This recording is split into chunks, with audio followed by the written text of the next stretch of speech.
জাতীয় বার্ন ও plastic surgery ইনস্টিটিউটের ডাক্তারদের প্রশংসা করে বিএনপির সিনিয়র যুগ্ম মহাসচিব অ্যাডভোকেট রুহুল কবির রিজভী বলেছেন, বাংলাদেশের চিকিৎসকরা যে দক্ষতা আন্তরিকতা নিয়ে কাজ করেন তার এক উজ্জ্বল উদাহরণ হল টঙ্গীর কিশোর তাসফিনের হাত পুনঃসংযোজনের বিরল সাফল্য। জাতীয় বার্ন ও প্লাস্টিক সার্জারি ইনস্টিটিউটে তাসফিন ফেরদৌসকে দেখতে গিয়ে তিনি কথা বলেন। রিজভী জানান, তার আজকের ইনস্টিটিউট পরিদর্শনের উদ্দেশ্য ছিল একটি ব্যতিক্রমধর্মী চিকিৎসা সাফল্য প্রত্যক্ষ করা।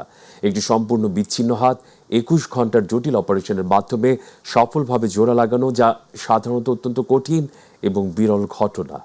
চিকিৎসা বিজ্ঞানের যতগুলো শাখা আছে, প্রত্যেকটি শাখায় আমাদের বাংলাদেশের সারা চিকিৎসকরা সিনসিয়ারলি কাজ করলে এখান থেকে হাজার হাজার মানুষ পার্শ্ববর্তী দেশ বা বিদেশে যায়, সে যাওয়ার আর প্রয়োজন হতো না। কারণ আমাদের চিকিৎসকবৃন্দ তারা মেধায়, মননে এবং কাজে অসাধারণ তাদের দক্ষতা রয়েছে।